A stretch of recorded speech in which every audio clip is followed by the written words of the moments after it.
After all this, you still... I still want that gas, yes. And you had better deliver. All right. You ready? Yeah. All right. Welcome back to the Greenhouse, dear listeners. I'm here with Josh, and we're just going to start with a little bit of good news before we get into what is sure to be some real doom and gloom coverage today. Josh, congratulations on your thesis defense. You are now officially the smartest member of the podcast. How does it feel? It feels pretty good. I mean, you sell yourself short as always, but it's great. I mean, we now have maybe a little bit extra cred on the show. That is true. Right? A little bit of accreditation there that might be adds further weight to some of our analyses and predictions, if it was. So, I mean, I guess maybe just to follow up on that, as you've done a considerable amount of research on Congress and its, the effects of aging on our legislative body, right? And this just bizarre period of history we find ourselves in. How did that feel like coming into this niche area that's very prescient, very timely, and also just like being able to present that to other academics? Well, I mean, obviously there's that component to it as well, but like the rest of my dissertation was actually on like Trump's Twitter use and how he like Mm, talked about members of Congress. So like everything I was talking about felt like just really weirdly Persian, and like my defense was like technically like right before the debate. So we'd always joked that like the you know maybe adjust the framing a little bit for the second Trump administration, but mhm. obviously the next day it felt a little less tongue in cheek though. I mean I don't know. I mean that's always been like sort of it's just always a weird thing to analyze stuff that like really goes up to the present day. I mean the retirement stuff is a little bit more historical. I mean Mhm. I go up through not exactly the present, but pretty recently. Um, hence the fact that there's the term is not currently over, so I can't quite go over that stuff yet. But it's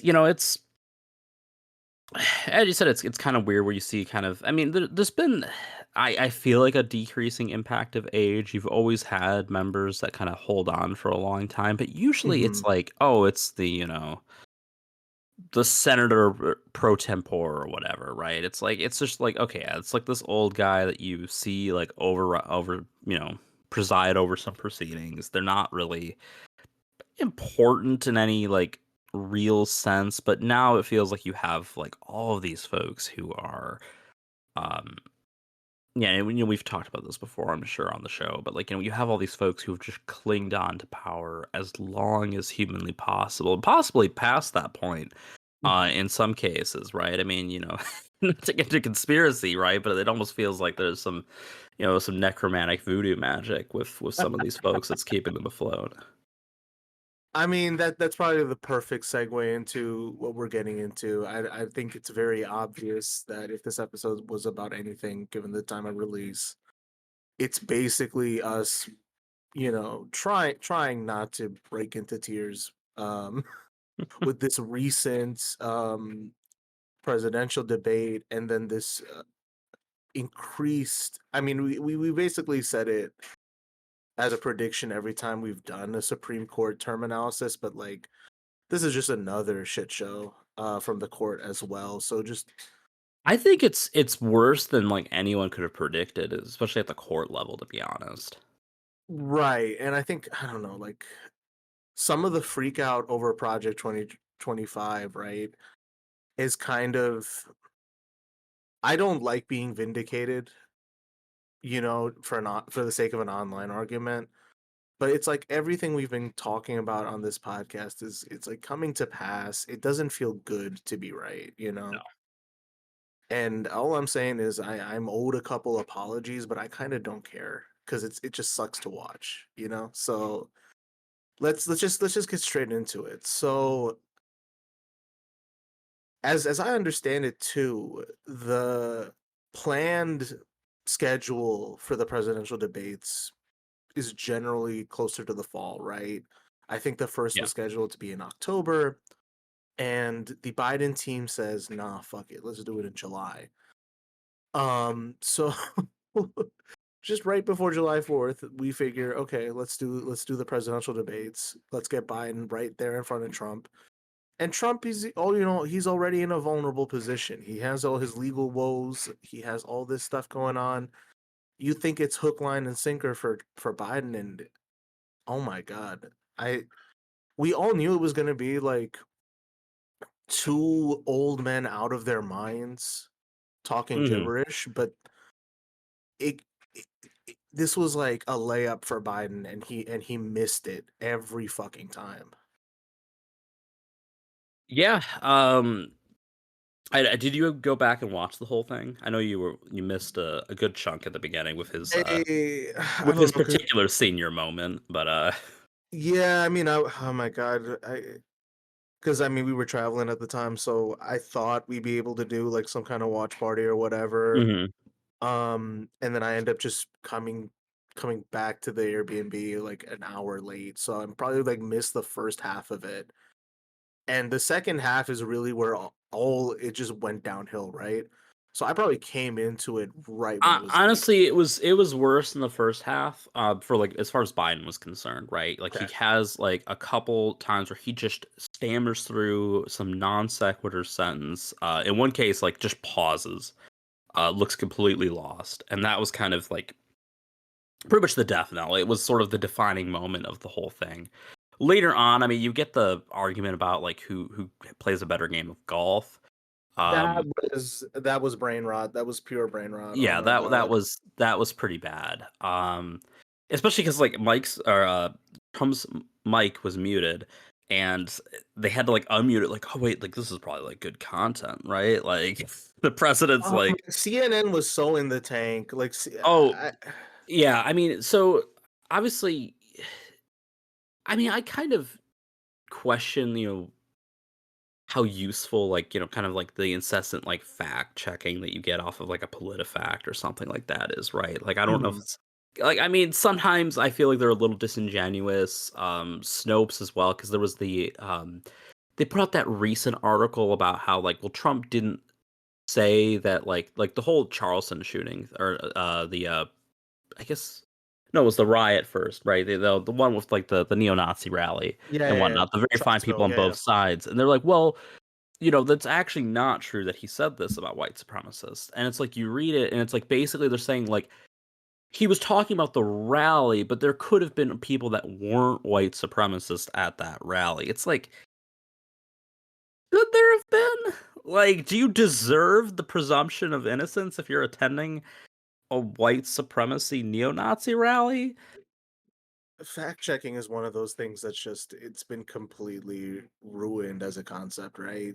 Yeah. Especially post Trump. Like people put so much faith into fact checking as like this institutional check against someone like Trump who's a pathological liar, Hmm. but then the institution of fact checking itself, you're right, has just become this like masturbatory intellectual exercise, and it just turns into like, It's too much of a well, actually, like type thing, and yeah, like looking at like these minutia, and yeah, like obviously PolitiFact has the scale, the pants on fire, or partial, like it's got that whole like spectrum, but yeah, it feels like we get a little pedantic there, and CNN like promised some fact checking, but it was like after the debate or online. oh my god. But during the debate itself, right? I mean, and like as Biden points out, yes, Trump lied almost the entire time, right? He's talking about partial birth abortion. He's not really answering questions. He's just Right. saying whatever the hell he wants at any given moment. And Jake Tapper and Dana Bash aren't pushing back at all. This is the Not at all, yeah. coziest group of moderators I've ever seen in a Trump debate. There's almost always like some moment where there's like a confrontation between them. There was none here because they were just basically like a teleprompter that like, here's your question, and we're just gonna sit back and tell you thank you at the end. Regardless if you answer the question. And even some of the questions, I mean, like there was, like some, I'm not saying that like nothing important was asked about, but like you take like certain issues, right? Like climate change. I mean, let's face it, it's not a defining issue this election cycle. It should be, but it won't be Yeah, exactly. like I mean, for whatever reason, it's just kind of like it's fallen off. But like we get one question about it. The moderators felt like strained to even ask it, but it was like kind of like Trump, hey, are you gonna like continue like any of these climate policies? And like he doesn't answer first. Then they like, well, hey, like you didn't really answer the question. Like one of the few times they actually did that. And he's like, well, I love clean energy. I love or not clean Right. energy. I love clean air. I love clean water. That was so We're stupid. gonna have it. Like just like complete disingenuous. Like yeah, like everyone likes these things. Like that's half the issue of NIMBY, right? Is that like everyone just like, yeah, I like these things, but you can have like some, toxic, dump in your backyard. I don't care.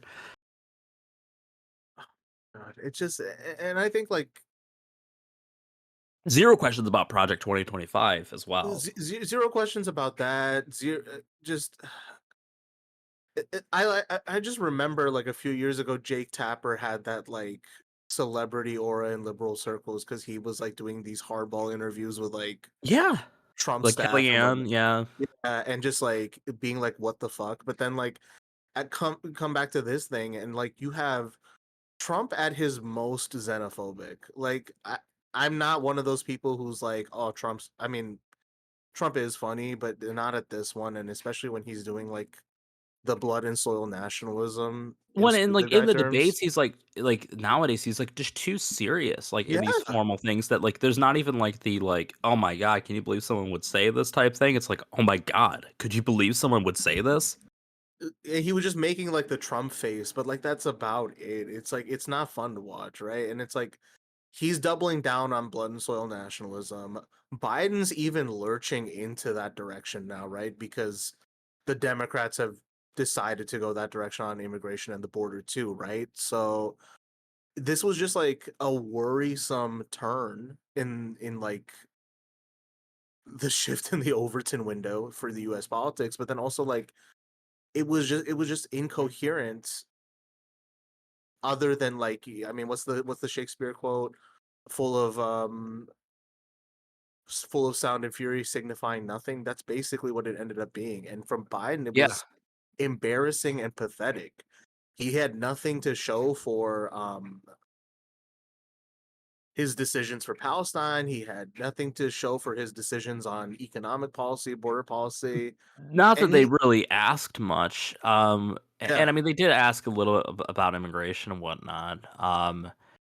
And again, like some of this is maybe it's incumbent on Biden to sort of. I mean, and maybe he was just prepped poorly.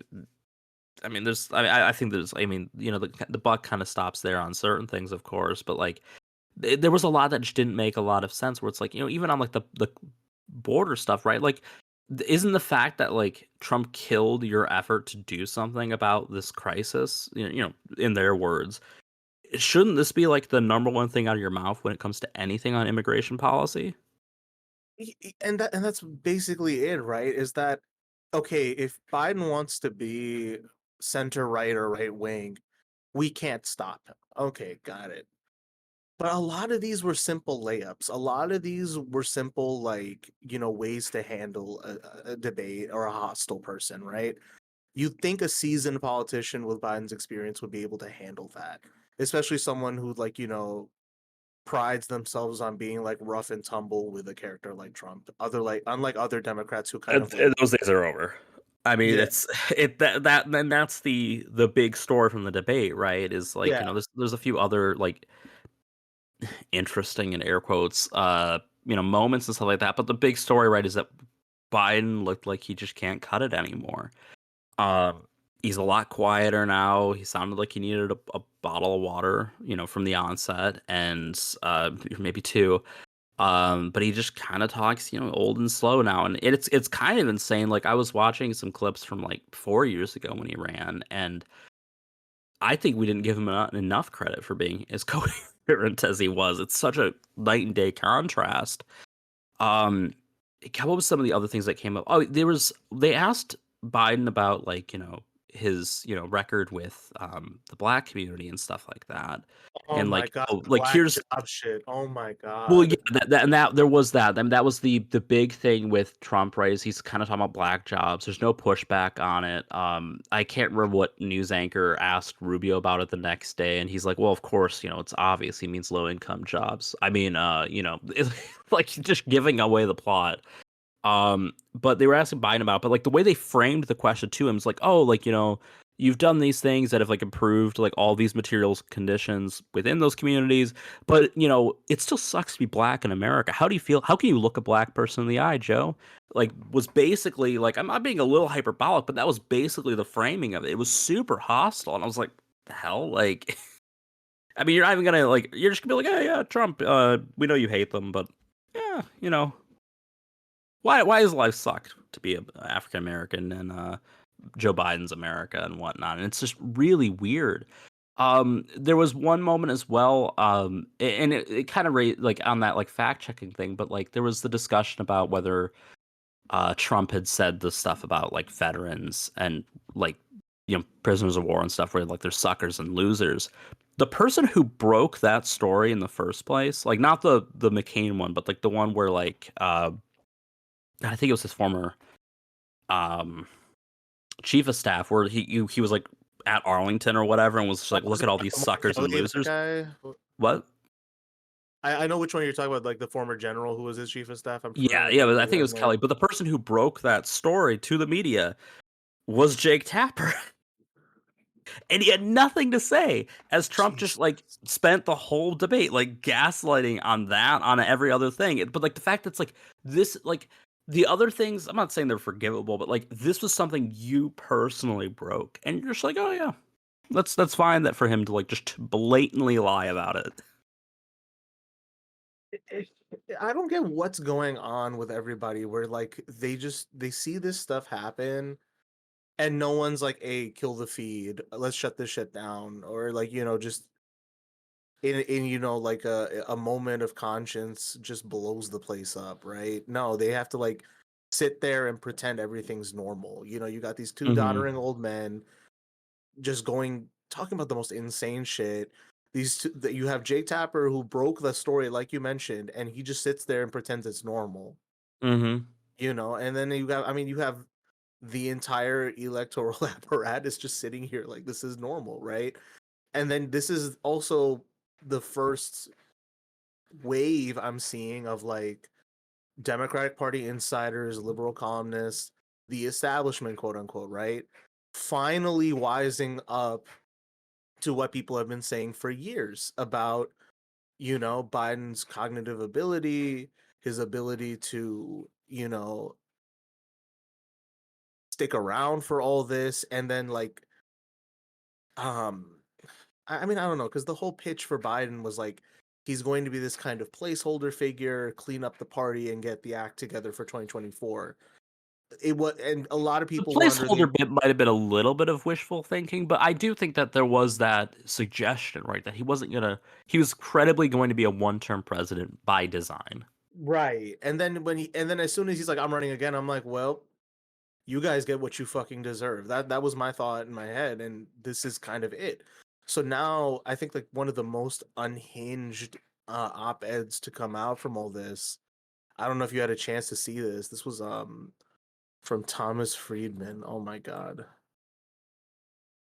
Come on, don't give me the redirect notice. Just put me there because this is. So the title was Joe Biden is a good man and a good president. He must bow out of the race. I watched the Biden Trump debate alone in a Lisbon hotel room and it made me weep. Oh yeah. I cannot remember a more heartbreaking moment in American presidential campaign politics in my lifetime, precisely because of what it revealed. Joe Biden, a good man and a good president, has no business running for re-election. I'm just like, dog, it took you until today to figure it out. Yeah, I mean, and like I think well, and you have a lot of the more of your like leftist like politicians and political figures. I think they're avoiding saying like anything right now, and I think the fact that it's like it's mostly coming from sort of I guess the more traditional inner circle. I apparently we've been hearing some reports that like his inner circle is like really tightening into like just kind of this Trumpian circle of sycophants, right? Like, I mean, like, Yeah. I don't, you're kind of drawing like these, really unfortunate parallels that, um, so that they're not particularly flattering, for Biden. But, yeah, I mean, like, No, they're doubling down. I think there was this memo that I don't know if it was leaked or published, but it was like from Biden's inner circle, where it's like, do not give in to bedwetting. yeah, and Like, it's what's weird to me is it's like it's from this inner circle that we're getting like stories. I, I don't even think necessarily leaked. It's just by their own admission where it's like, oh well, like why did he have a bad debate performance? Well, it took him 40 minutes to decide. During the debate, they're like, oh, well, he's got a cold. He's been traveling a lot a couple weeks ago. He's been, like, there's a million excuses. Well, after 4 p.m., he's a little rough. It's like, who in their right mind would put out that story and think, I think this will be empathetic to the voters. Like, when people are that concerned about like and fundamentally right like this isn't the issue at hand ultimately is that like a generic Democrat could beat Trump. right. But Biden has all these negatives that make him not a generic Democrat. And that's why, there's the calls for him to drop out, right? Because like, yeah, it's a mad scramble at this point. And initially I was not convinced it was necessarily the best choice because I'm like, well, like, there's, like it's sort of delegitimizing to kind of decide things at the convention and stuff like that. There's other issues maybe at play, but like increasingly like I mean he's got to go. And I think, it's kind of weird seeing, the left being the more pragmatic ones out of this. Generally speaking, then though even then as I said like you have a lot of these like insiders and whatnot who are also calling for it. We currently have, I think, 4 or 5 members as of this recording in Congress who have called for him to step aside because they see, his candidacy as a threat to maintaining their seat and stuff like that, or maybe not necessarily their seat specifically, but maintaining Congress. Um, there was the other. I don't know if you put it in this outline or not. The other story that I had shared with you. The one congressman from Maine who just had that unhinged op-ed. Yeah, and his was I can't remember the exact title. It was something basically to the effect of yes, opinion Donald Trump is going to win the election and democracy will be just fine. I think that last part might have been adapted because I thought it was previously just like and that's okay. Something Uh, like that. Yeah, which yeah. was like more curt. But yeah, so this guy was like talking like one of his kind of thesis about it, right, is that like he thinks that we're fear mongering, but he says that what really matters is, who's in Congress. Which, obviously we have less direct control over, right? We control, 2 seats roughly um in any given electoral cycle. Sometimes one.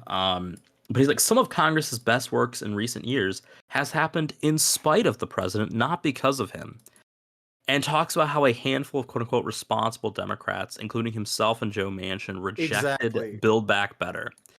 And then like the way he talks about, he's like, we instead passed a law that like did all these things with the infrastructure bill. It's like the infrastructure bill was part of Build Back Better, but it was just part of it. So you can't like and like to say like, oh well, like it happened in spite of the president. Like, no. It happened because of him. Ultimately, I mean, yeah, you guys crafted the inner, the finer details of it, but like you chose to reject a sizable chunk of his agenda, and you've kind of just demonstrated that, yeah, like the reason you don't really give a shit who wins is that you personally will be fine at the end of the day. Exactly. Exactly. It's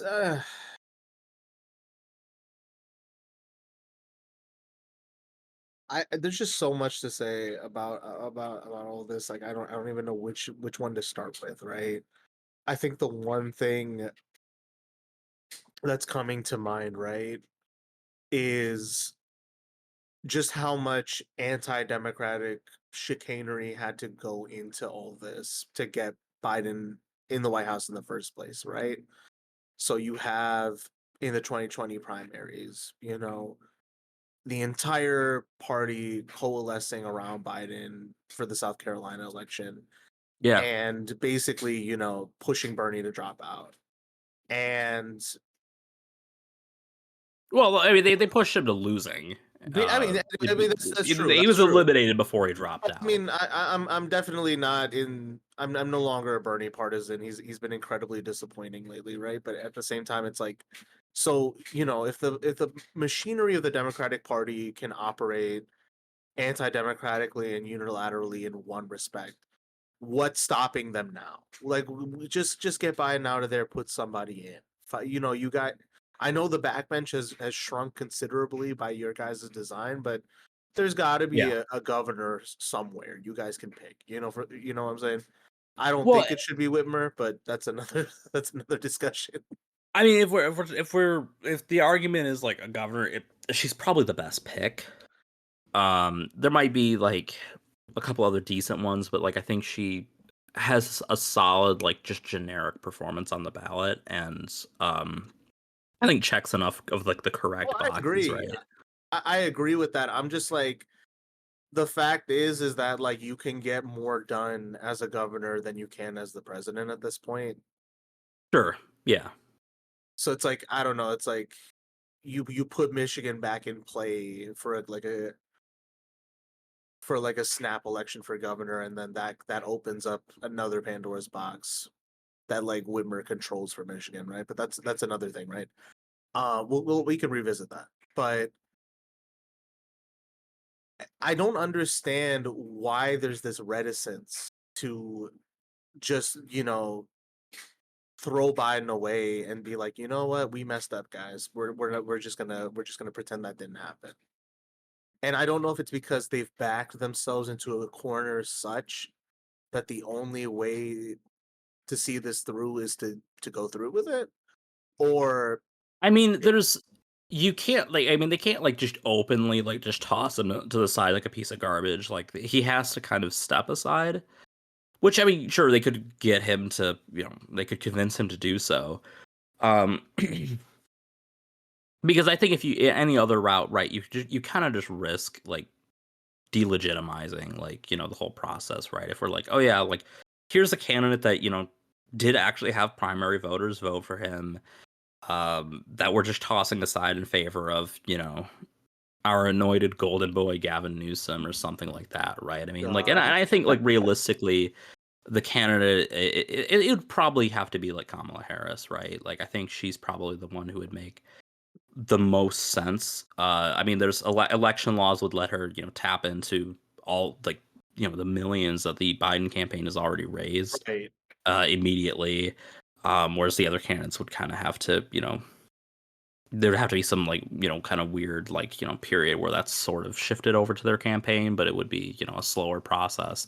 And we're running out of time, right? I mean, like there's the election itself is gosh, at this point, what, 4 months away? Yeah. Yeah, like nothing super great in those precise respects. So it's like you kind of have to you know do things with the interest of speed. Um but I mean, even like on the Harris thing, right? I mean, like as you said, like kind of by design, they've sort of diminished the backbench in a lot of ways, right? Because like she has been like we've talked about this before. She's been kind of like stuffed in the closet, other than as like the Right. fall girl for like the administration's embarrassments. And I don't know, like, and I know that was like something that was like leaked early on was that like, well, like they have an issue with her because she's like ambitious. It's like this isn't Game of Thrones.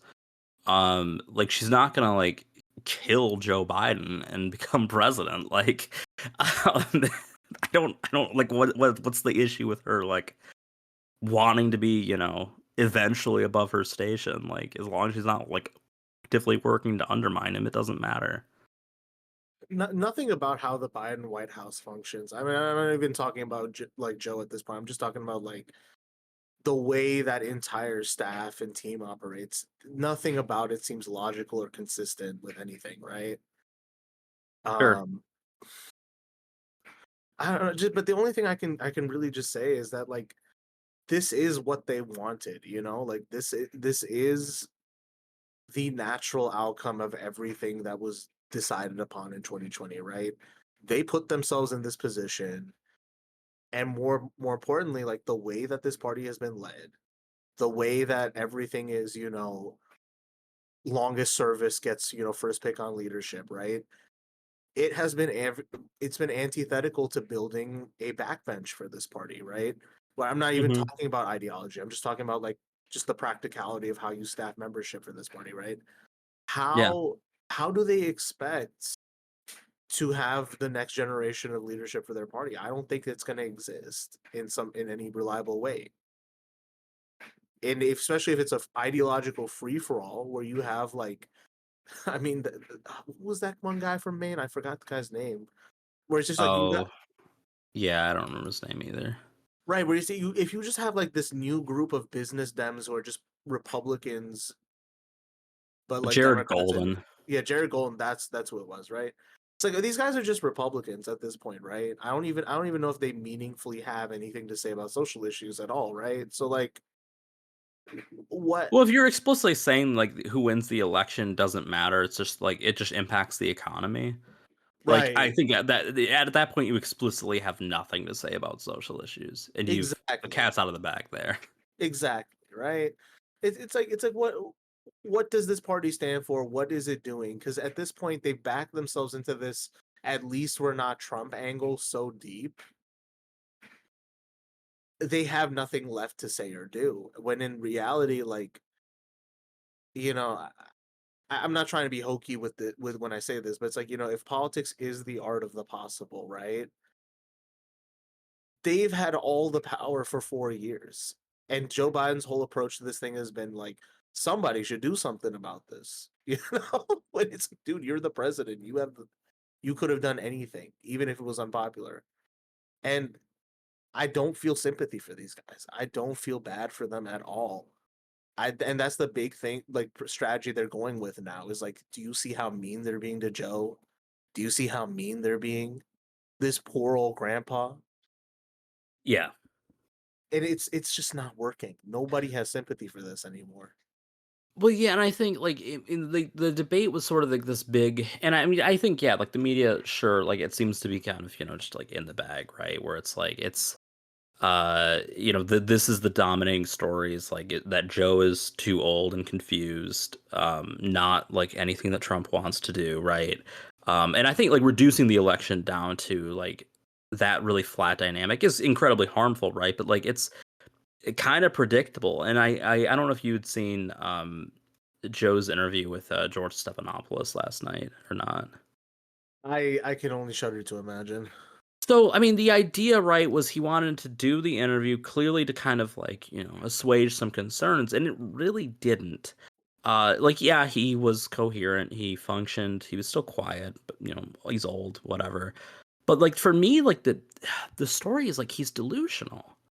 Where it's just like you hear him the way he talks about, and I think like it's kind of speaks to like the Democratic Party at large, is he's talking about how well, like, we're the polls are lying, right? We're actually at like dead heat, which is like you're at dead heat with a convicted felon in like your best case Exactly. scenario. Like that's pretty awful. And yeah, we could talk about how like, some people are trying to make the whole convicted felon thing into a positive. I mean, New York Times put out like for 900 years this was an issue, but now like we want to make it sexy again to be a felon or whatever. But you have like he's talking about that and like he's like, well, like the debate, he's like, yeah, I had a bad night, but like all I heard was like, Trump lied all these times. And it's like and he's like, look at the rallies I have, and like George is like, well, like Trump has big rallies too. You can't really say that as like reflective of anything. It's like, yeah, but he lies. It's like I get that like the idea that like Trump could be a viable or even winning candidate is preposterous, but that's the reality that we're in. It's the reality Right. we've been in for the past at this point 12 years, almost, right? Like I mean, like the fact that you have someone who's like kind of this like detached from that basic reality, I think is like kind of crazy. Exactly. It's just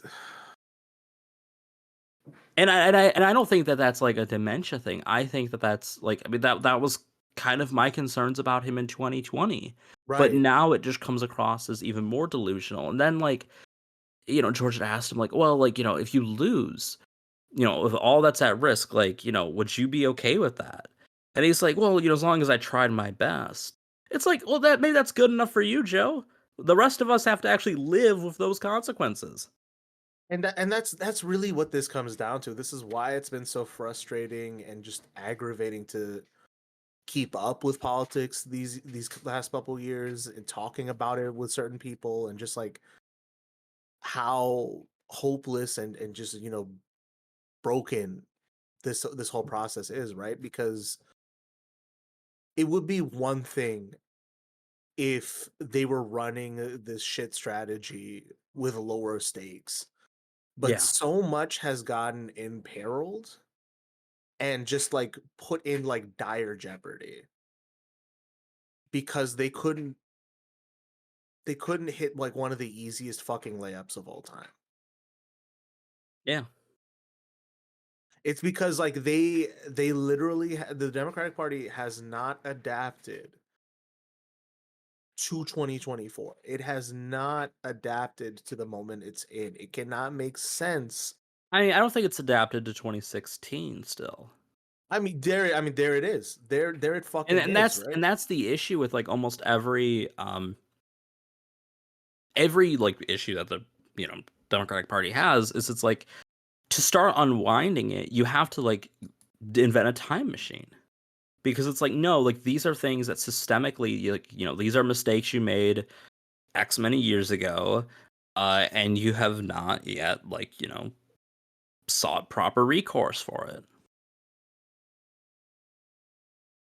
it. Exactly. And it's like what is the strategy that's left, right? It's to like either do tailism or like like be afraid of the shadow of the Republicans, right? And you see this with like the third way, coming in with like Bill Clinton and how like we'll just make a turn to the right here to Well, and you can kind of see it too in like there has been a lot of successful like progressive policy goals that have been achieved under Biden, but like they don't take the W. he feels and like his supporters feel like ashamed of them in some ways. And like there's certain things right like on you know the Gaza situation, right? Like I mean there's some behind the scenes stuff that's maybe more optimistic than like what we see on the ground in some ways, but it's like again it's something that like kind of by its nature isn't very visible, and that's been sort of this. I mean, I guess it's no longer the defining issue of the race. I guess mission accomplished there. If that was the objective, but yeah, I mean, it's just like you have like all these things. It's like they just don't take credit. They don't. It's like they're secretly ashamed of these things. It's I like, I mean yeah, it's that's like the right thing, but like, it's kind of cringe. No, but that's exactly it, right? It's like the kind of virtuous figure that Democrats aspire to be in this like West Wing mythology they have of Yeah. themselves and what the ideal politician should be is just this like august figure that makes speeches but like you know doesn't upset the status quo and actually like disrupting the status quo is sinful in some way, right? There were Hmm. past struggles that had to be undertaken, there were past changes that had to be made. We should venerate those, but vilify the ones that need to be made in the present.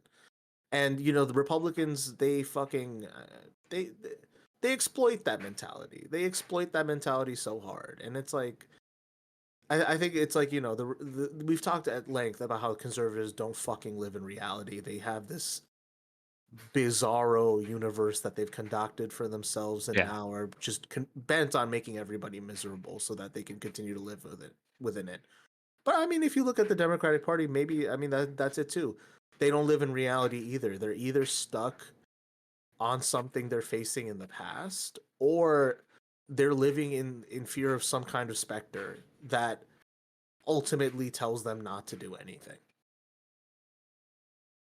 Yeah, And if, and it, and I think that they're really governed by that, sort of a lot of those fears, right? Whether it's like electoral fears, whether it's I don't know, fear of their maker. I don't know what could possibly be like the motivator in some of these cases, right? But like I think yeah, it's clear that they are sort of afraid of being caught doing something in a lot of ways, but also like it's like that basic delusion, I think, that like we live in a better world where like sort of truth and virtue actually like matters or anything like that is I know it's like kind of a dark turn, but I'm like that's kind of like the fundamental issue with like like that disconnect where it's like, well, like Trump is he's committed political suicide like a million times over. It's like, yeah, but until he commits actual suicide or something, that doesn't necessarily eliminate him as a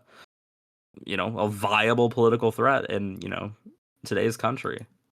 exactly, I think it just comes down to the fact, if you wanted to live a virtuous life, you wouldn't have become a politician.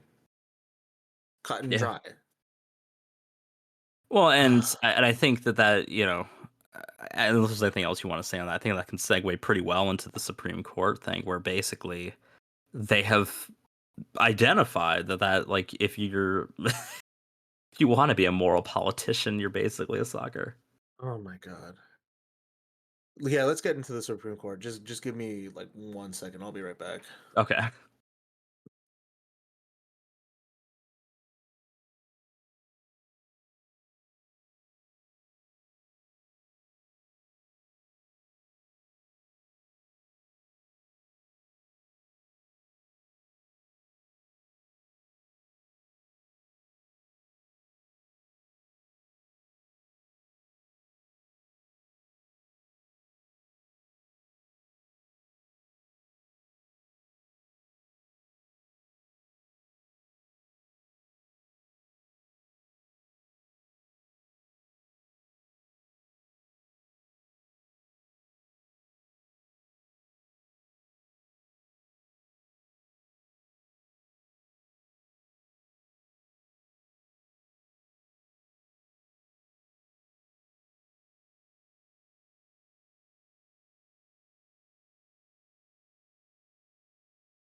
Sorry about that. Someone was at the door.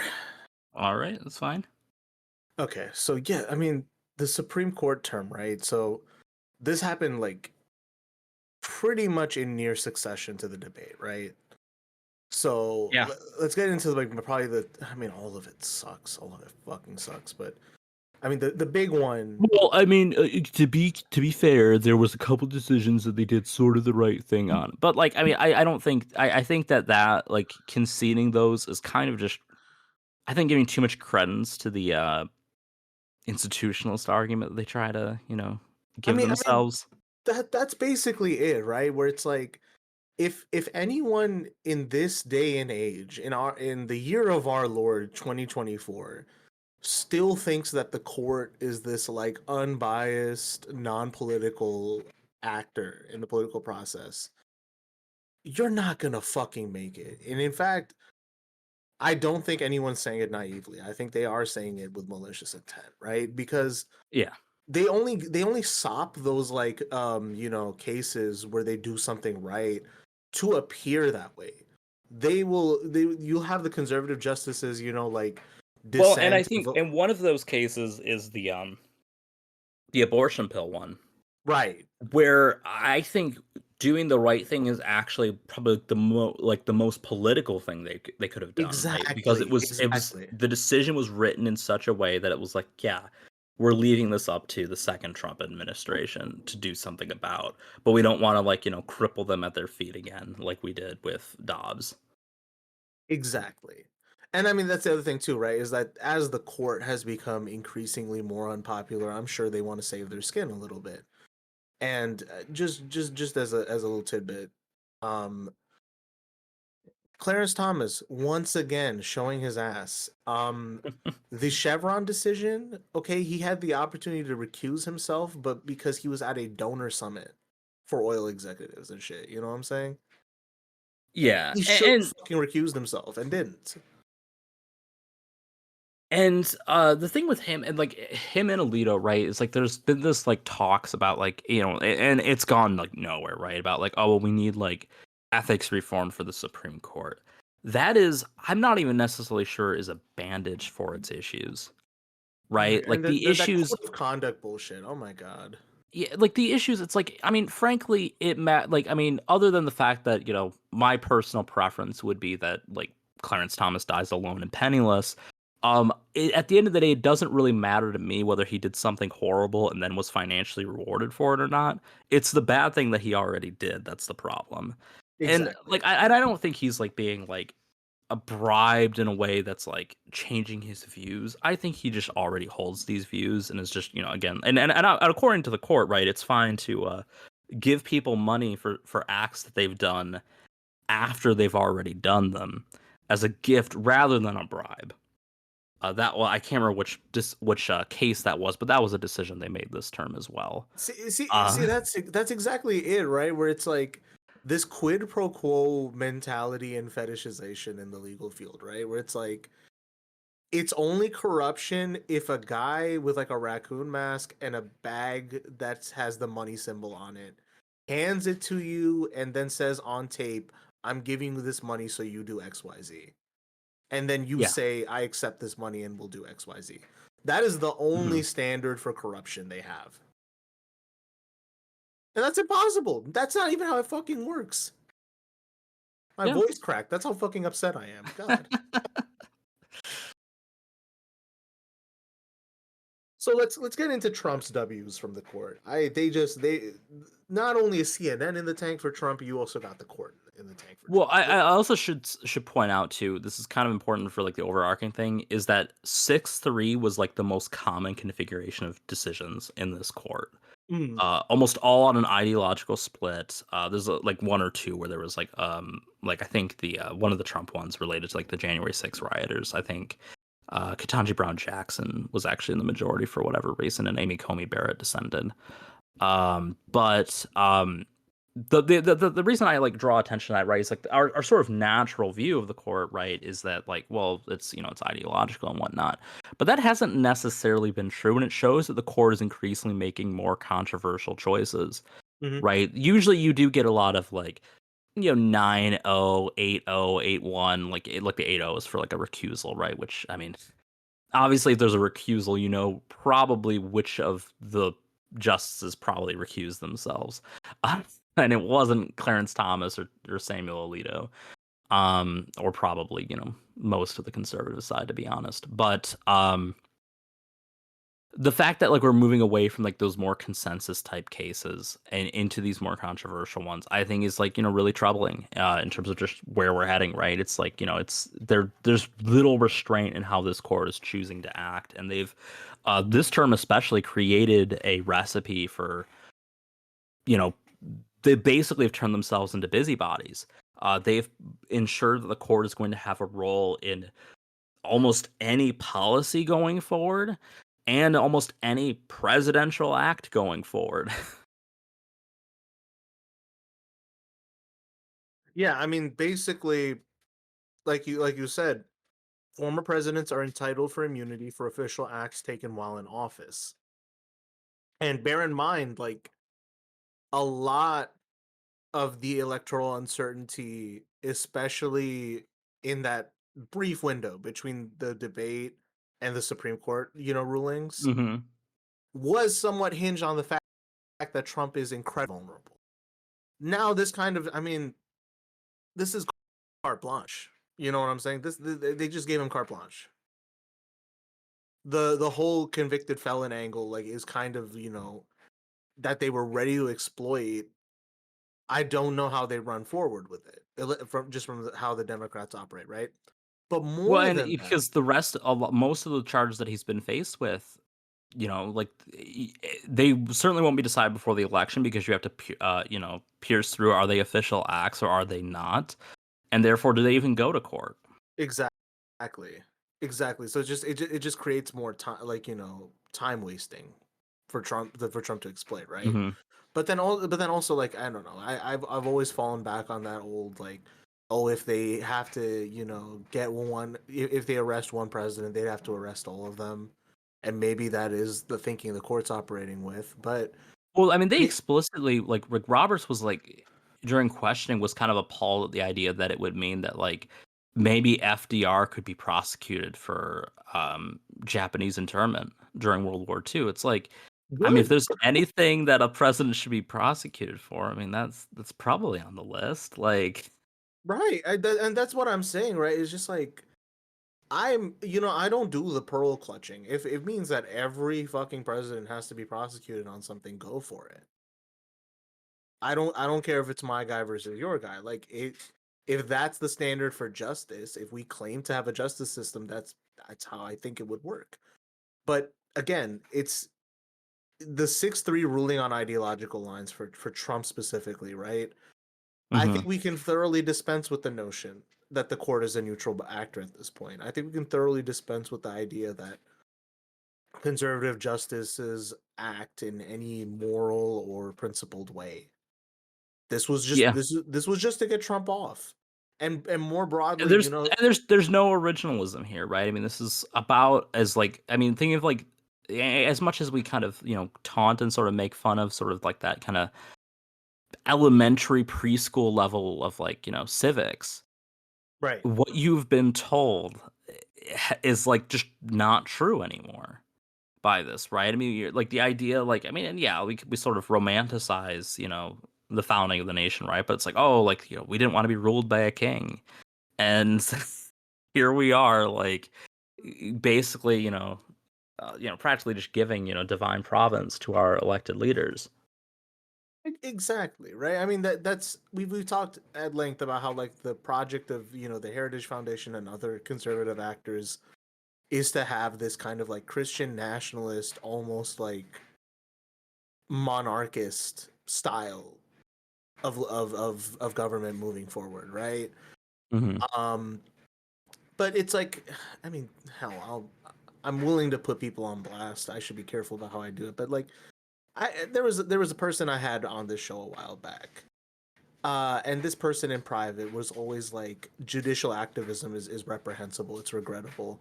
You probably know who I'm talking about. And if you're listening, fuck you. But the thing is like, this person is like, the court has to be originalist. You have to do textual originalism. Anything else is barbarity. And then it's like, I mean, look at the court right now. If this isn't judicial activism, what is it? And I mean, and even that argument, right, has never carried that much water, right? I mean, so many, I mean, like, because, like, originalism, right, is just like, when it comes to the courts, it's just conservatism, right? Like, that's Yeah, always kind of what it is. It's like, regression to, the founding configuration of this country, anti-social progress, things like that. And I mean, like, Heller has no basis in, the sort of, repealing a lot of assault weapon bans in this country. I mean, that has no basis in originalism. There's right. so much stuff that has no basis in originalism. So there's always been that activist tinge, but, like, now, like, especially, right, it's fully mask off. There's little you could possibly argue in favor of, that being like, ah, yes, this is what you have to do.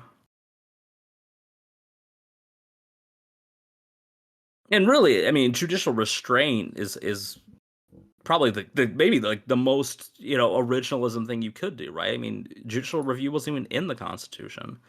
And, like, this term explicitly demonstrates that, like, not only were the decisions made an example of, rebuking, institutional restraint, they have set up, like, because now with the official acts thing, right? Yeah. Anytime that there's a question about that, that has to go before a judge.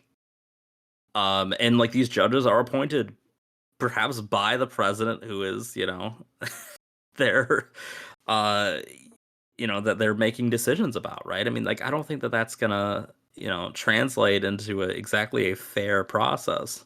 Exactly. Do we have a percentage of how many current judges have been appointed by Trump? That'd be an interesting factoid to gather, I guess. Um, I don't know. It's probably a pretty decent chunk. That's just, yeah, it's just something I was thinking about, right? But it's like, I mean, not only just them with this, Trump's official acts, getting Trump excused. had 234 judges confirmed. Okay, I don't know how many we have total. that's what I'm trying to figure out. Yeah, But like, I mean, that's a lot, right? And I mean, yeah. obviously, I mean, the God, is it the which case is it? The Georgia case or is it the documents case? Like Eileen Cannon is a Trump appointee, Okay, so that's roughly 890. So that's you know yeah. So the rough math. 200, That's about 270 out of, yeah. I mean, that's that's a, over a fourth. yeah. That should be concerning to people, but here we When are. and so the fact that like one of his legal I mean, one, the fact that he has that many legal woes that you have all these judges on it, but like one of them is a Trump appointee judge. Yeah.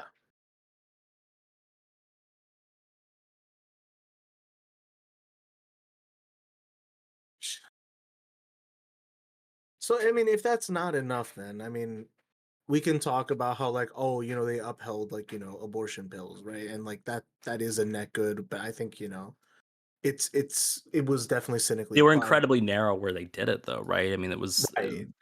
like I think it was with the Idaho law for an Yeah. emergency one. Um, you Yeah. have which good for people in Idaho. You have the a bit the pill, which again that was I think strategic just to line it up for a Republican administration to deal with, and help get that administration elected rather than further lighting another fire under that particular thing. Here, the other thing too is like I, I'm definitely anti Ruth Bader Ginsburg on this one. I think like once again, it's like she had every opportunity to be strategic about her retirement and like safely put it in Obama's hands, right? And it was like her refusal to do that that has put. I mean, again, it's like let's dispense with the notions, right? Like you guys have a project, you guys have stuff you want to do, and more importantly, if a major constituency of the Democratic Party, by design now, is for advocates of bodily autonomy, is for advocates of reproductive rights, Hmm. how the fuck are you going to put all that in jeopardy because you wanted Hillary to Yeah, pick your replacement? Like that's criminal. That's malpractice. You endangered everybody by doing that. yeah. And again, it's like to add to everyone's woes, right? Like, you know, if RBG steps down, Obama got to pick a replacement and it gets through, hopefully, it doesn't put us in the 6-3 position again. Yeah, and I know like it's kind of a question of like when like I mean I wouldn't necessarily had every opportunity, but she definitely had opportunities, Right. right? Like yeah, I think the situation that we had with Merrick Garland kind of shows that like well at that point probably an impossibility, right? Once the Senate was controlled by Republicans, And it was a but little later in the Obama term, too.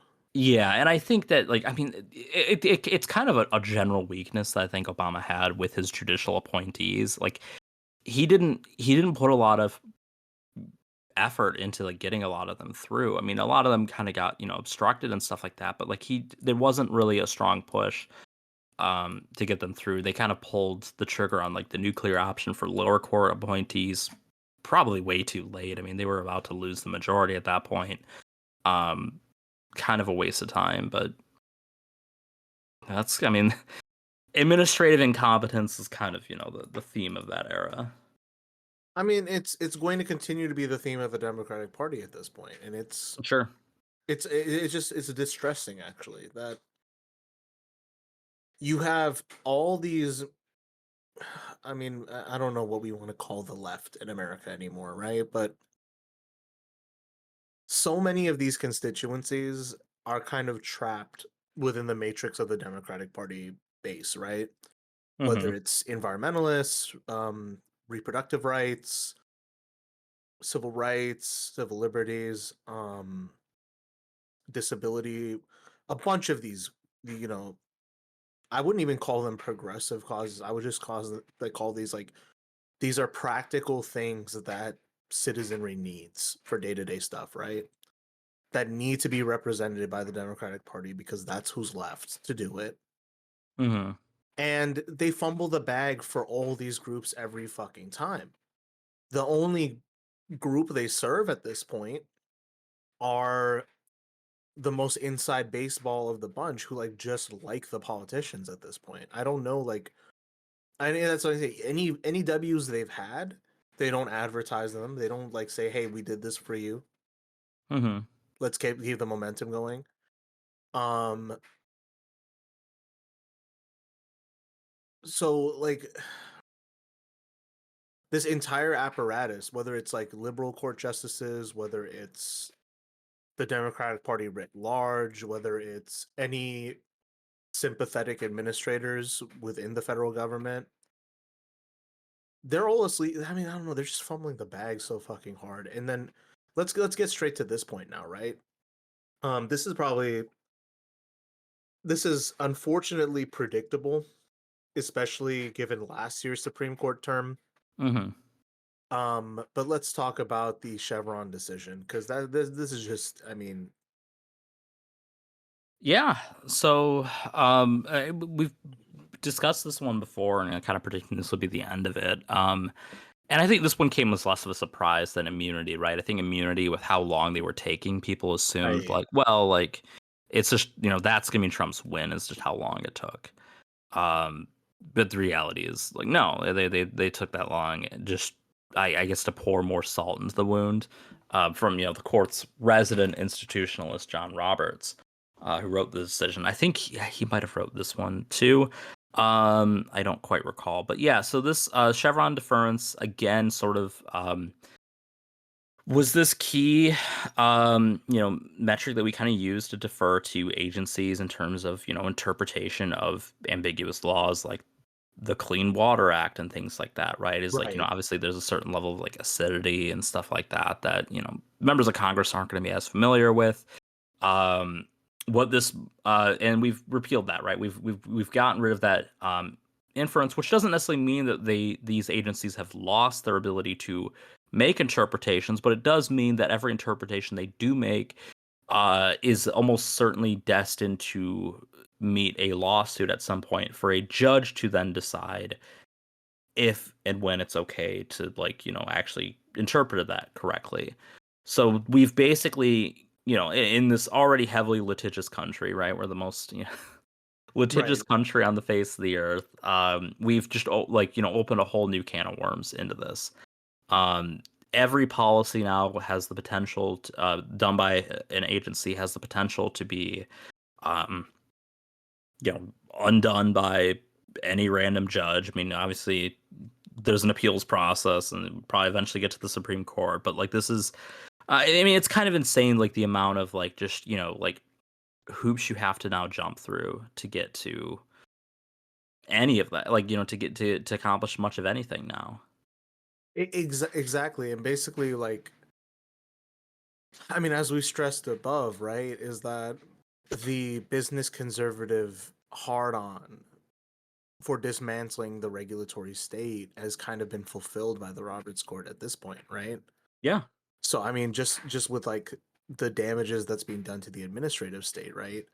So Chevron getting reversed. Now the courts no longer have to defer to an agency's reasonable interpretation of laws when the court's Hmm. own tools fail, which, I that well go ahead. I was gonna say I believe too. It might have been. I don't know if Gorsuch wrote the decision or if he wrote just part of it, but like he even like refers to I can't remember what the actual decision that reverses it was on explicitly, but he refers to like the wrong substances in it. Mm, So like, it's like already demonstrating like the whole notion that like judges know best is like patently false. right. Just through like, kind of sheer basic mistakes. Um, yeah, and I was like, there was another decision, like I think from the last time that it kind of reminded me of as well, where like again, just sort of the hubris that's on display at this court as well. It's just, I mean, it makes it all the worse, right? Just knowing that, like, how smug these bastards are about like every decision that they're passing, right? What wasn't Chevron also like Gorsuch's mother was EPA administrator during that Yes, time? Yeah, just yeah, he's such a weirdo. But you're right. I mean, the smugness is crazy, and it's just like it's like it's patently absurd to some of the stuff they're doing here, right? It's like it's so blatantly corrupt. How does anyone not see this? So then the next one in this article, right? So in addition to Chevron, they put on hold the EPA's Good Neighbor plan that would minimize air pollution that crosses state lines. So that was in Ohio hmm versus EPA. So I mean, it's the same thing with like in the previous one with the Supreme Court striking down navigable waterways, right? yeah, It's now the same thing where it's like, well, you know, it's not fair because it has to respect state lines. Well, I mean, I'm sorry, like air doesn't know what state lines are. You can't do that. But here they are again. It's patently absurd. Then this one, because now like as financial crimes are kind of ramping back up, right? Now hmm they're replacing internal securities fraud proceedings with jury trials. So it's like that weakens, the ability of the financial regulatory state, which again, I know it hasn't done like it's already kind of hampered in a lot of ways, but then taking it further out of the hands of any apparatus that can regulate it is bizarre to me. And then like, in this increasingly litigious environment, like you mentioned, now they're expanding the period of limitations for yeah, filing challenges to federal rules. yeah. So now it's because like there's the statute of limitations, and like they didn't change that, but what they changed was that like as opposed to when the policy was passed, that sets the limitations. They've now done it so like when you noticed that it impacted you, which I would think would add like this extra like weird burden of proof that you have to demonstrate. But Right. like, I mean, everything we've been saying about the court is confirmed once again. It doesn't feel good to be right about this, but it's like uh, uh, this is patently absurd. It's patently corrupt, and I don't think anyone who tells you otherwise has your best interest at heart. yeah, I 100% agree. And like it's like you have I mean, and I think like the lack of like any like coherent response to this too is like also frustrating. Where it's like, well, like what can we do? And like, one of I think the biggest early blunders of like the Biden administration was sort of just dismissing the idea that we even like attempt to reform the court. And like I get like these are the quote unquote artists of the possible, but like there had to be something, right? Like people were so angry. Even like leading into like even before Dobbs, and then Dobbs happened, sort of vindicating all of those concerns, and then you have everything else that this court has done, and like there's we can't pack it, we can't do anything like that. Like there needs to be some type of political imagination developed at some point by someone. I'm just thinking, how much like political capital Biden can claw back by saying fuck John Roberts. Oh yeah, Look, it's one of the most next to Trump. I'd say the court is even more unpopular, right? it Just, could be, yeah, just because I think like there's still enough people who kind of see Trump as sort of like this apolitical narcissist who just kind of does whatever benefits him, right. and that's maybe more respectable than like pretending to be something that you're not. That is But it's like, again, it's like, I don't know, like the new slate of conservative justices, I've never seen a more like slimy pack. Like from Kavanaugh onwards. Gorsuch appears to be the nice guy, but I mean, it's like he's so fucking weird, especially with like his family legacy with the EPA and environmental regulation. He Mm-hmm. has some weird hard on for it. Amy Coney Barrett, I'm sorry, she's everyone's talking about how like, oh, when there were 333 splits, like she joined the dissenting opinions, and I'm like, you realize that's just like craven, political instinct, right? Gosh, She's there not. was yeah, one of my friends and I were discussing this. He compared her. He's like, could she be like the next? I'm trying to remember who the judge was, former justice was. It was someone who wasn't good, but like they kind of at least recognized that like some parts of the conservative project are just like not sensical or tenable under like current restraints. So like she had the dissent on I think one of the or maybe it was on like one of the gun things, right? Or maybe Yeah, it was maybe it was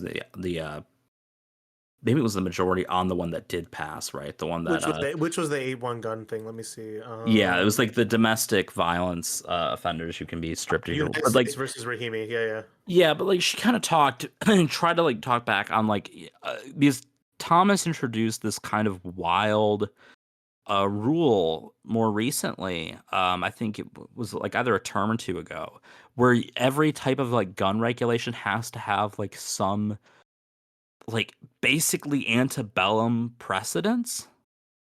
Like there has to have been some type of law regulating guns from like the 1800s at some point, for it to be like valid today. Which is like just like I mean on like the premise, like regardless of how you feel about guns, it sounds insane. Right. Like on any issue, right? If you're like, well, like you have to have a law that like it's basically one to one to from all and even if it was right, like I mean, like how many of those laws like have been removed from the books and then attempted to be replaced, right? I would imagine like not that many, but like Hmm. it's just crazy that like that's sort of the what the greatest legal minds in this country supposedly insist upon. No, it's a kangaroo court. That's what it is. Yeah. God. So, I mean, the fact that this is all very fresh, and also the fact that like the people who should have something to say about this have kind of been quiet. It's it kind of leaves us to speculate, right? So I guess let's start maybe just with I had a couple speculation questions we can get into. So Project 2025 has been coming up a lot recently. Um, I think the first time I must have heard about it was like maybe like a couple weeks ago. Me and my partner were talking about it, and I kind of just dismissed it because I'm like, okay, this is what the Heritage Foundation and others have been doing for years. If they're just formalizing it into a single like document for you to thumb through, you know, it's your fault for not noticing this, right? That was my take on that, right? And I Hmm. kind of feel the same about that to this point, right? So like, you know, it's getting a lot more coverage now. It's getting a lot more, people like fretting. It's being used to like, in the same kind of like calls to support Biden of like, hey, you have to like get in line to support Biden or else Project 2025 might get implemented. Well, I guess to be clear on that too, it's not when it's being used as that call, it's being used it by like everyone who's like supportive of the campaign, but not the campaign itself. Right, right. But it's like I just don't understand the hysteria, and maybe that's just because like I'm more cynical, and I'm maybe just been following some of this stuff closer for a while, right? But it's like if you're just now finding out about this, especially like if you're someone who like has people telling you that like, hey, this is what they've been doing for a while. Why the hysteria now? Why the panic now? And maybe that's just like our usual take that okay, liberals are always late to the party on a lot of this shit, but it just it seems hollow to me, right? That's like it's something to panic about, but it's if you've been following the pattern, nothing's new here, right? Yeah, for the most part. I mean, I think, but I think some of it is like you're right. I think part of it is that the liberals are late to the party. I also think part of it is that like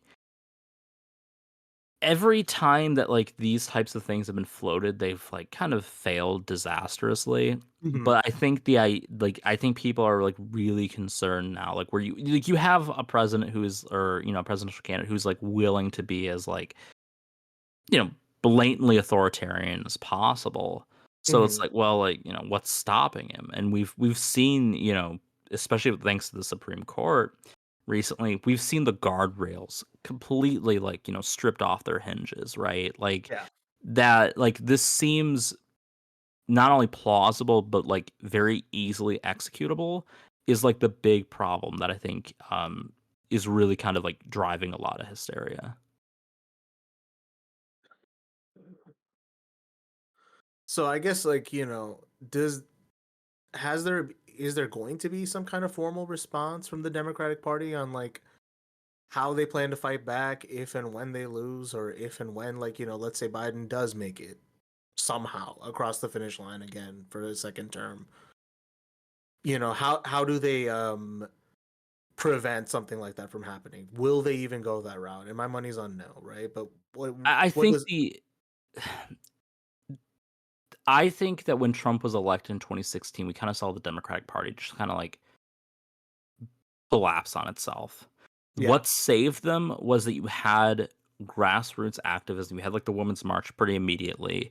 You had a lot of like, and I think that's like the only thing is like some demonstration that there's like people who are willing to fight the fight, and they'll. I mean, I don't know if I was to say they want to co-opt that energy, but like, I mean, to some extent, right? It's to use it for themselves. I just think the issue is that consistently they aren't really like at the end of the day maximizing that potential, right? Like, Right. why is it that like we keep running these campaigns that are like it's seemingly by design as close as humanly possible, right? Like it Hmm. seems where it's like, well, like we've got a candidate who's has all these issues that like voters don't necessarily love, but we're gonna why alter course, right? If we don't have to, why reinvent the wheel when that wheel is going to get us, an inch up to the finish line, and God willing, it'll help us cross it. And I think that's just kind of the issue is like they're not. I wouldn't necessarily say. I think it's the issue is like I don't necessarily know what their plans are at like the political level to respond to this. Um, they will come up with something just because voters will insist upon it, but I'm not, like they don't exactly inspire confidence. Hmm. And I think that's the other thing too, right? Where it's like at the federal level, like it's kind of all kayfabe from the Democrats at this point, right? I Hmm. I don't consider the most like cynical and conspiratorial takes because like there's just no way to prove any of this, right? It's not worth going that route. But it's hard not to think at times that Democrats at the federal level have fumbled the bag so hard. It's almost like they're working lockstep with the Republicans. And the only thing that gives me pause on that is just the abysmal performance from congressional Republicans this year with their speakership election, right? So Yeah. that's the only thing that's like, okay, there's even if there is some kind of Machiavellian shit going on, no, it's neither of these guys. It's all kind of just stupid. But if you just look at the state levels for how Democratic politicians have performed, right? You have Democratic governors in the Midwest, like you have Pritzker in Yeah. Illinois, you have Whitmer in Michigan, even like Andy Bashir's victory in Kentucky, and like Hmm. Newsom is another figure in California, although his style and approach is completely different, right? Is basically Biden kind of threw Democratic governors You have under the was it a Tim Walz in Minnesota as well? that too, yeah, yeah. So like, um, you had Biden throw Democratic governors to the wolves, and then they said, "Okay, fuck it, we'll run our own ship," and they've kind of been doing well without Biden's support per se, right? Yeah, which is shocking because I mean that's kind of been the opposite of how the Democratic Party has operated for years. And I kind of wonder, like, you have like Whitmer like being like an open Biden surrogate and stuff, right? But it's the kind of thing where it's like Whitmer's own popularity and high approval within Michigan is almost separate from her ties to Biden, and you can argue Yeah. that the same, and even like with I think very few people benefit downstream from Biden.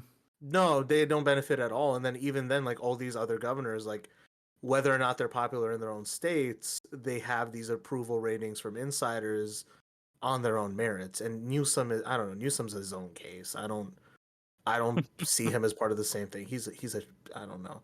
I think it's just like remember in let me He's just like, go ahead, go ahead. I think the comparison I always make for him, and it's amusing because they had that debate, obviously.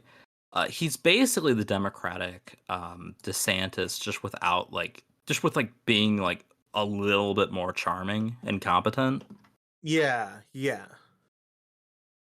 And I think it's like you remember in like 2020 there was I mean I don't know how seriously you could take any of those rumors that like they would do a contested convention and like swap out Biden for Andrew Cuomo, and of course Yeah, that didn't happen yeah. for a variety of reasons that didn't happen. But um, that's kind of the same vibe with Newsom, right? Is like, Yeah. okay, we will just make this guy our plan B just in case, but I don't even think Newsom's your best bet there, right? But anyways, No, I don't think he is. Like, I mean, I guess like if the theory is just like a generic Democrat can win, like, I mean, I guess you don't get more generic. right. Um, but I mean, yeah, I'm not like. I mean, obviously, I have my issues with him politically, but I mean, and I think like a lot of people have made the case, right? If you pass over, um, Harris, like for the nominee, Right. you have to have a really damn good reason to. And that's Uh, kind of the line of reasoning like Newsom has used himself, right? Where it's like, nah, Kamala's right there. What are you talking about? Of course, he seems to be like crazy and ambitious in his own way, but like but I think he's he's smart in his ambitions, yeah, right? Like, exactly. I like credit where credit's due. It's like he recognizes, like, yeah, like, I mean, you only get really like, maybe a couple shots at the presidency, right? Yeah. Realistically, and like, if you're gonna taint his by having him like potentially lose to Trump, through demobilizing like black voters and stuff like that, he's not gonna want that. Right. But like, to have fun taking Ron DeSantis down a peg, yeah, that seems Yeah, fun.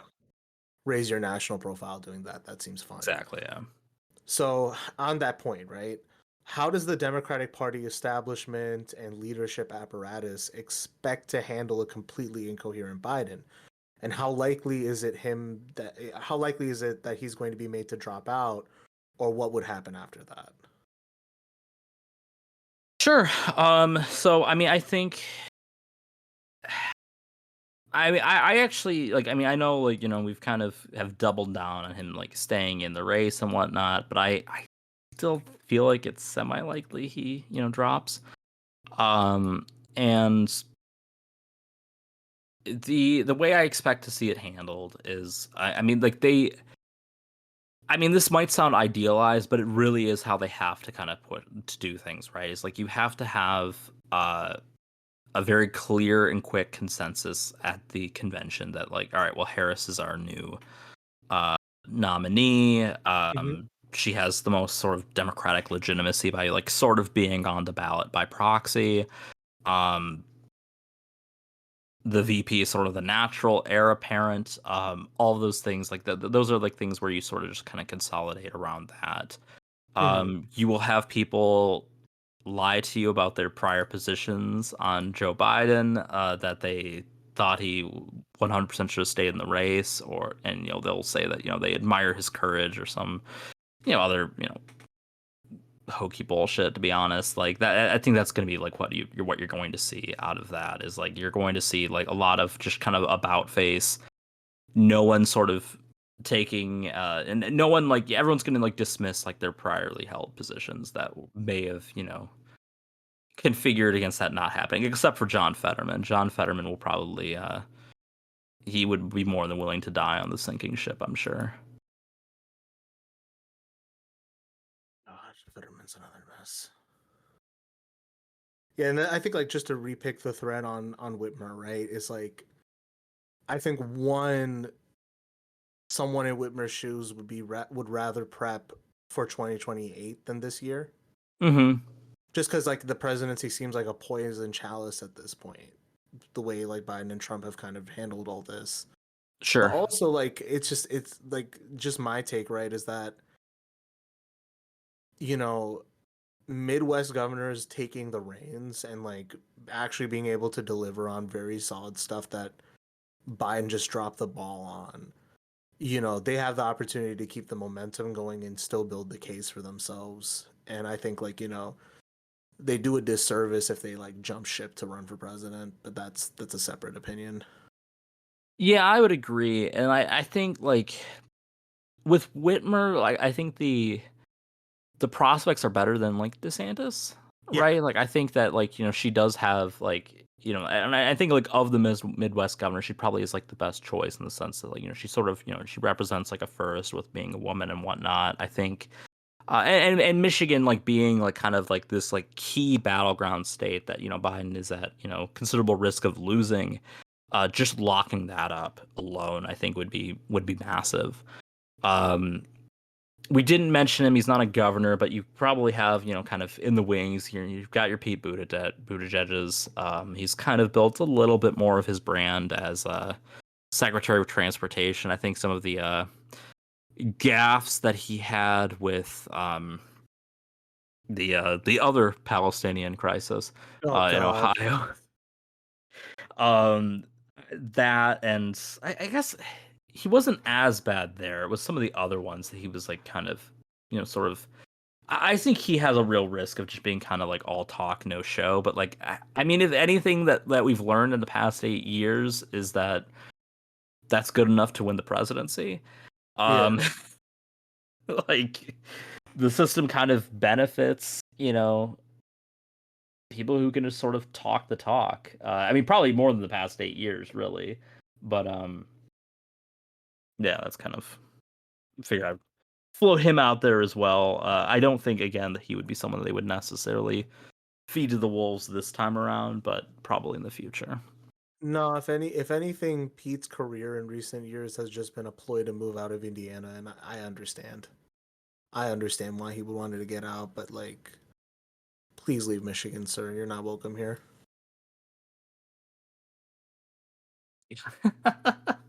I'm serious. This was all just a ploy to get a house in Traverse City. I mean, like, props to you, but no, fuck this. Like, yeah, fair enough. Oh my god. So I mean, this brings us to the final one, and I think me and you have been talking offline about some of this stuff, and Sure. I think this sits like it doesn't sit directly in the foreground of everything we've talked about, but it's been basically leering at the audience this entire time, and if anyone's been smart enough to notice it, it portends ill omens, right? So, how are we to perceive the outcome of the Supreme Court term and the recent presidential slapfest, especially with regards to the recent Hurricane Beryl, increased social resentment, xenophobia, and exacerbation of the conflict in Palestine, as well as worsening economic prospects? I'm leaving a light one for the end. Yeah, I mean, I think that.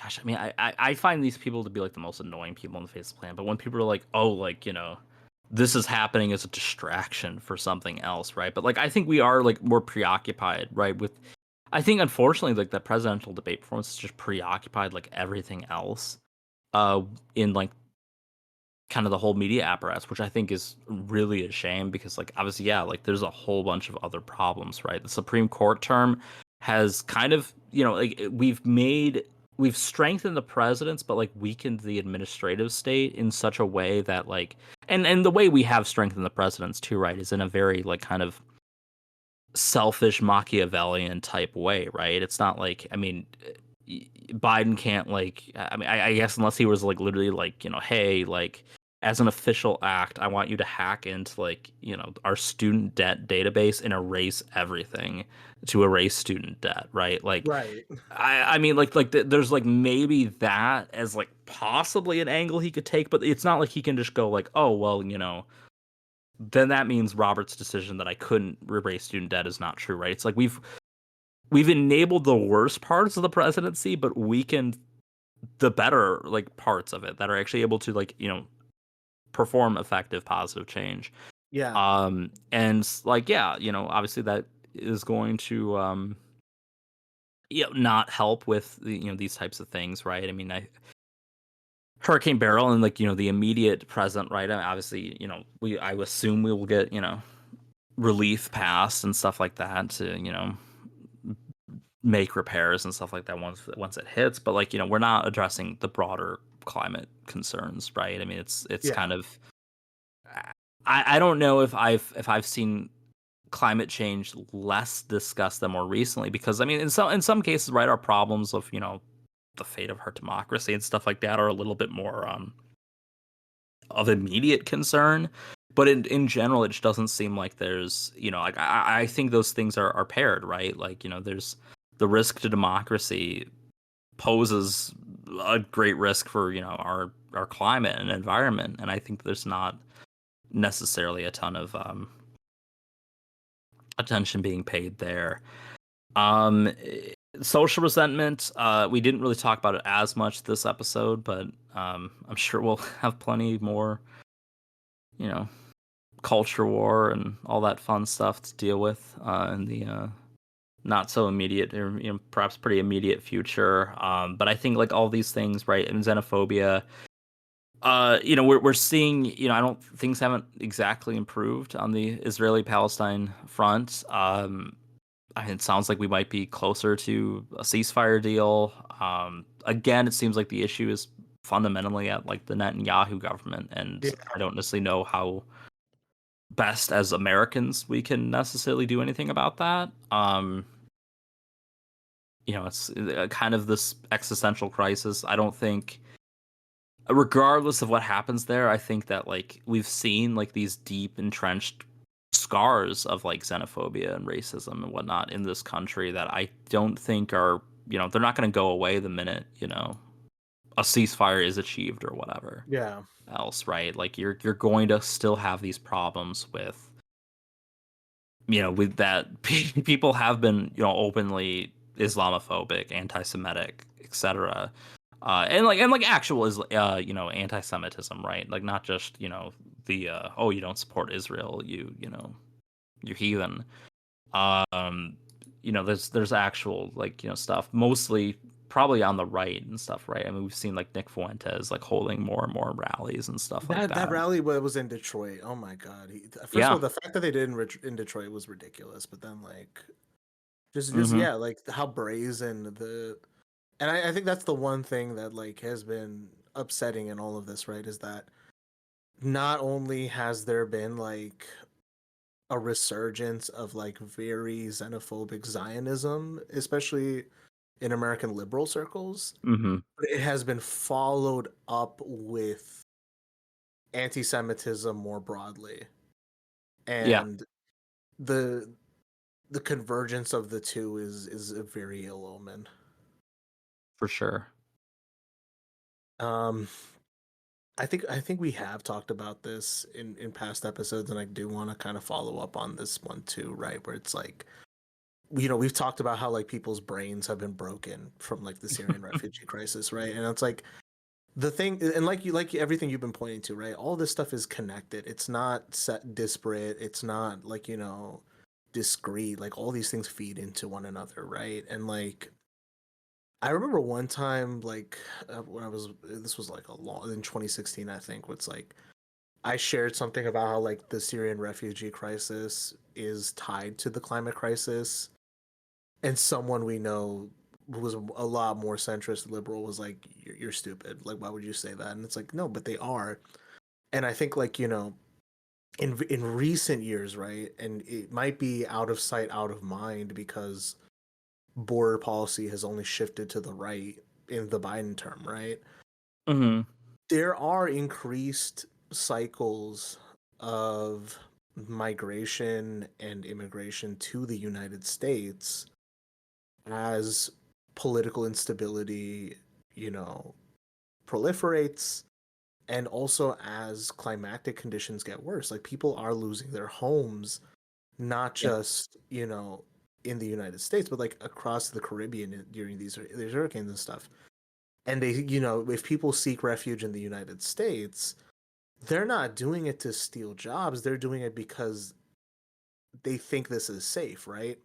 And I think there's this very bizarre. I Go ahead. legitimately think the concept of being a refugee is like completely lost on Americans. It is. It is. Like there's just no like there's no concept of like from like a fundamental level. I think there's just like zero conceptualization of like what that means.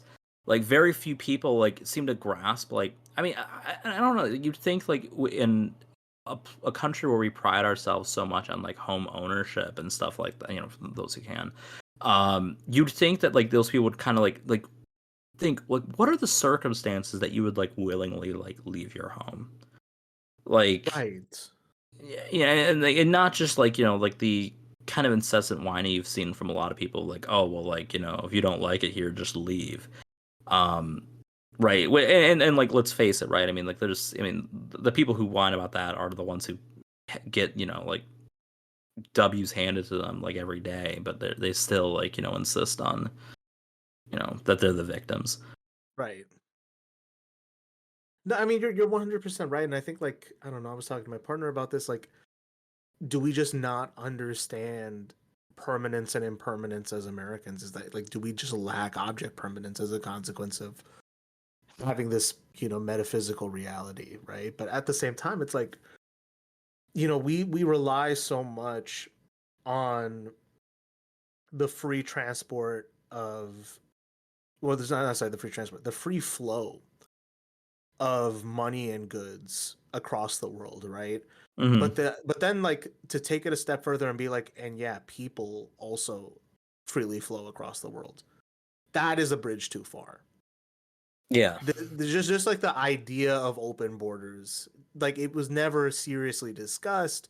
No one had a plan for it, but just the idea of it gets people riled up, right? And it's like, I'm I'm not a naive, like, kumbaya, let's all hold hands kind of person, but at the same time, it's like people have been moving across land borders for like through human history, and it's been for political instability, natural disasters, labor and economic prospects. Like, this is just the natural course of human history, and more than that, I mean, this is something I mentioned in our Discord, right? Where it's like a lot of European immigration to America, especially like in the 1800s, was along the same lines. Famine, political Yeah. instability caused people to move to the United States. So we can accept and celebrate one of those, but we can demonize and vilify the other. And I'm not saying, and that's the thing, is like, I think people get caught up in the, this weird, like, cultural discourse of like, nah, fuck it, this is bad, or no, we should celebrate this. I'm more just like, this is just a reality of life. You have to get over this.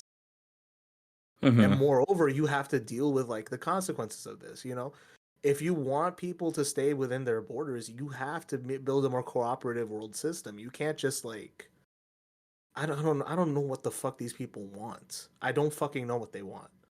You want the free flow of goods, but then, like, you don't want the consequences of those actions to follow you. That's not how life works.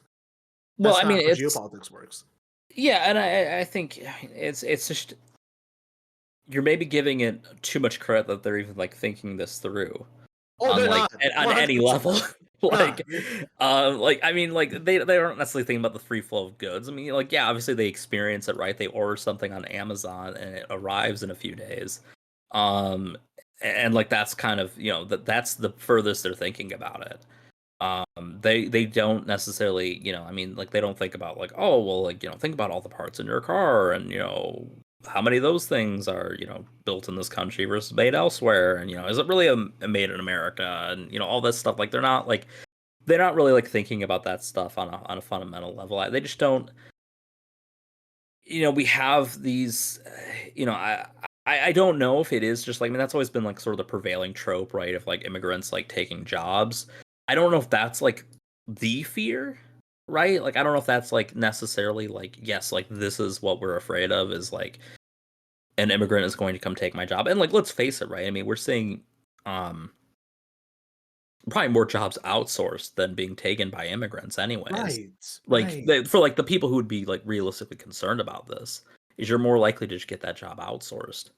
That's the thing, is you saw that um get exploited in the debate recently, right? Where it's like you had Hmm. like Trump just on this nonsense spiel about how like immigrants are taking black jobs. Yeah. And we've noticed like since 2016, like the conservative movement has been trying to put a wedge between black people and other immigrant groups. We've Yeah. seen, I mean, if people want to talk about like the wave of Latino shifting conservative, I mean, I see this dynamic in my community, right, where it's like newer immigrants Hmm. get shunned by older immigrants. Yeah. It's a dynamic that gets exploited by the right all the fucking time. And like you had Biden with his bizarre comment about like, I don't know, what was the weirdo line he had of like people are getting raped by illegal immigrants. Like it's just it's a I don't even know if bizarre. he knew what he was saying I don't in think that he knew what he exact was. moment. It was so Like, bizarre. It was so yeah, bizarre. yeah, it was a really weird statement.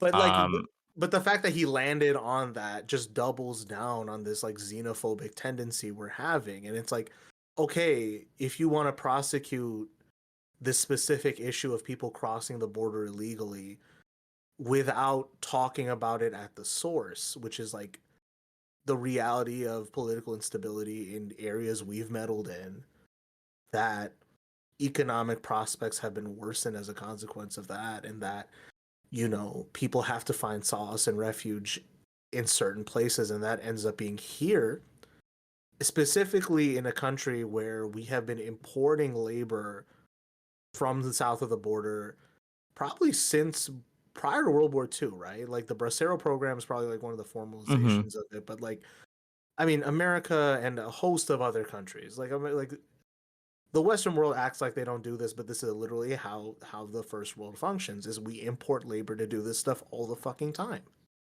Yeah. And then to have the audacity to be like, well, why are all these people coming? Well, okay, you picking strawberries, dude? Like, and I'm not saying that in like a dismissive way. I'm just saying like we devalue everything, from Mhm. people to like the production of like the things we eat, down to like, I mean, people talk about sanctity of life with abortion, right? I mean, like, where's the sanctity of life when you talk about people like this? And like, I know I said Sure. I try not to be soft. I try not to be passionate. I try not to be, Try not to be cringe, more I like try it. not to be cringe. But it's like, dude, like there are human lives here. Like, you know what I'm saying? Like, you basically wish death on the world for your convenience. And that's what this is. And like no one wants to hear the like, can we value human life argument here, but it's like that's what this is, dude. Like Mhm. these people would rather see billions die for like a 2.5% stock markup than they would like try to like grapple with some of this. Well, and I think even then, I think in some cases, right, like they don't even necessarily care if there is a stock markup. It's sort of like a vibe thing in some cases. Yeah, I think and that's the thing. I think people don't want to think about it, and it's like if that's Yeah. you, I wish I had the privilege and luxury of desiring to be smooth brained. I wish that was the hill I wanted to die on. But you know what? Life has other plans for people. And frankly, I don't resent having a conscience. I don't think you should resent having a conscience either. I think we need to bring back shame. Some of you Well, should be ashamed to have those views that's you been do. pretty far removed from our society, But but you know, we gotta see you. You gotta be the change you want to see in the world. I think some of these people yeah. need to be ashamed. Some of these people need to, really look in the mirror and just look at who they are and just be like, you know what, this is disgusting. I can't live like this. Yeah. And that's the thing, right? Is that opens you up to connect with people. It opens you up to see the world differently. It opens you up to stop living in this fucking cynical void where nothing ever gets better.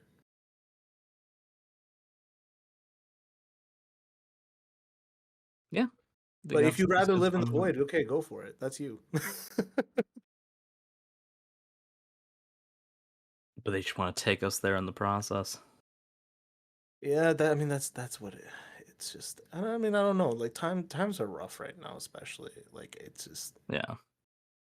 it's very easy to get suckered into cynicism and solipsism, but Mm-hmm. it's not just because it's been made normal doesn't mean it is. And Yeah. that's the semi-positive note I intend to close out on. But you cannot give in to, you got to resist the dark side. I'm sorry, folks. You can't fall to that shit. I think it's a good note to wrap up on. Exactly. So this has been another episode of Greenhouse Gaslighting.